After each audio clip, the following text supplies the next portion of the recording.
a little trip, take a little trip and see. All right, time for us to go behind the headlines, and the big headline today is those 8 DEA heads that are urging the Attorney General to nullify marijuana legalization. They make a big stink about this. They did it prior to the election. They did it prior to Prop 19 in 2010. So we've heard the story before. What's interesting now, though, is that the administration is not jumping at their beck and call. Now, it is important to note that Attorney General Eric Holder is scheduled to appear tomorrow before a U.S. Senate Judiciary Committee hearing.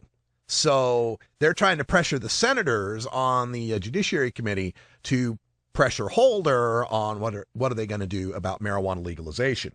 And Holder did issue a statement earlier that said that we will be hearing very soon what the feds plan to do about marijuana legalization. All sorts of options on the table, suing the states, for example, raids and so forth. But I thought it would be interesting to go through the laundry list here of these 8 DEA heads that are calling for the basically nullification of the will of the voters in 2 states. And in Colorado, more voters that supported legalization of marijuana than supported Barack Obama's election by about 50,000 votes. So here they are. The first DEA head who's on this list is John Bartles, or Bartell, I'm not sure. Bartles, I'm going to say. John Bartles. He was the first DEA head in 1973, and he's a board member for a company called Star Scientific Incorporated. Now, this company is, quote, engaged in the development of very low tobacco-specific nitrosamines, non-fermented smokeless tobacco products, end quote. Now, this company, in addition to making these what they call modified risk tobacco products, right? When it keeps selling tobacco, we're just going to make it safer, which I don't know if that's a bad thing, really. His company is researching, get this, tobacco-based pharmaceuticals. Seriously, tobacco-based pharmaceuticals for the treatment of, quote, tobacco dependence and a range of neurological conditions, including Alzheimer's disease, Parkinson's disease, schizophrenia, and depression, end quote. Now, why would he oppose legal marijuana? Oh, yeah. Marijuana treats those conditions far better than anything from a tobacco plant would. The next one, Peter Benzinger, who was quoted in the piece, he is the president and chief executive officer of Benzinger, DuPont and Associates, which sells EAP, or Employee Assistance Program, and consulting on drug-free workplaces.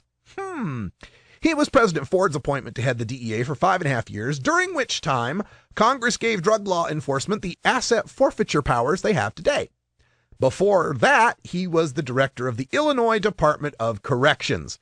Now, why would he oppose legal marijuana? Oh yeah, fewer people will be forced into EAP programs if getting caught with marijuana is not a crime. Francis Mullen is on the list. Francis Mullen ran the DEA from 1981 to 1985 for President Reagan. After that post, he became the director of the Mohegan Sun Casino and its Tribal Gaming Commission. I don't know if he's Native American. I don't know if that really even matters.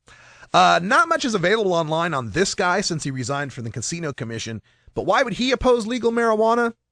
Habit.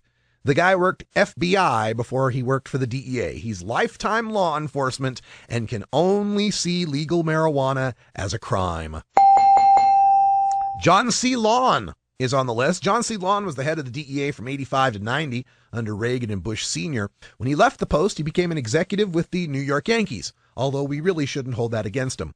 And then, after that, he served various anti-drug organizations, so much that he earned a DEA Lifetime Achievement Award in 2010. Why would he oppose legal marijuana? Habit. He's a lifetime drug warrior. Even the DEA says so. Robert Bonner is the next fellow. Robert Bonner was the head of the DEA from 1990 to 93. He was also George W. Bush's head of the Customs Service from 2001 to 2005. And in that span, it became Customs and Border Protection. Post 9/11, it was folded into the new Department of Homeland Security. He's currently a partner in one of the biggest law firms in the world, defending Walmart, Apple, Facebook, Chevron, Amazon, NBC Universal, and the NFL Players Association, among many high-profile clients. Why would he oppose legal marijuana? Who knows? Maybe he's tired of getting confused with Dr. Bronner's hemp soaps. All right, well, can't win them all. Thomas Constantine, he was the superintendent of the New York State of Police from 1986 to 94. During that time, he focused on drug crimes, boosting narcotics investigators from 75 to 400, and used asset forfeiture proceeds to build a state-of-the-art crime lab.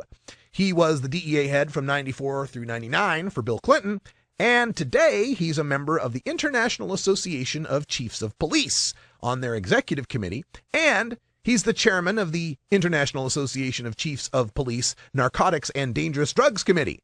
So why would he oppose legal marijuana? Well, when half of all your drug arrests for marijuana, that's half of your opportunity to seize assets to buy new cop toys. Who else do we got here? Oh, Donnie Marshall. He was the DEA head who was the first to ever rise through the ranks from a lowly agent to becoming the director. He served from 99 to 2001. Why would he oppose legal marijuana? Well, again, habit. He's a lifetime DEA drug warrior. When drug arrests drop in half and the bulk of drugs they seize won't be seizable, what do you do with all those DEA agents and an over $2 billion budget? And finally, my favorite, Asa Hutchinson. He's the senior partner in Asa Hutchinson Law Group in Arkansas. He was appointed by George W. Bush in 2001 to head the DEA and left in 2003 to become the Undersecretary of Homeland Security. Now, he graduated from Bob Jones University in 1972, just 1 year after the school started admitting African Americans, but only if they were married. Single black people couldn't enroll until 1976, and interracial dating was banned until 2000, coincidentally because of the bad press from George W. Bush visiting the school for a campaign stop. His firm's clients include ALS Technologies, which make less than lethal weapons for cops, Biotech Pharmacal, which makes all sorts of nutraceuticals, Zila Enterprises Limited, which has many agribusiness holdings, and XE Services Inc.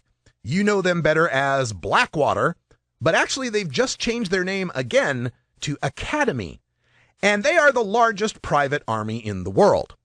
Now, why would he oppose legal marijuana? Well, Christ, law enforcement, pharmaceuticals, and agribusiness, he's just a portfolio of oil stocks away from the grand slam of legal pot's enemies. If you want to pick up the links to all of that stuff, all of it is all documented on RadicalRuss.com. Former DEA heads urge Attorney General to nullify state marijuana laws. It's all about the money, people. Oh, have you ever met that funny reefer man? A reefer man. Have you ever met that funny reefer man? A reefer man. If he said he swam to China, he would sell you South Carolina. Then you know you're talking to that reefer man.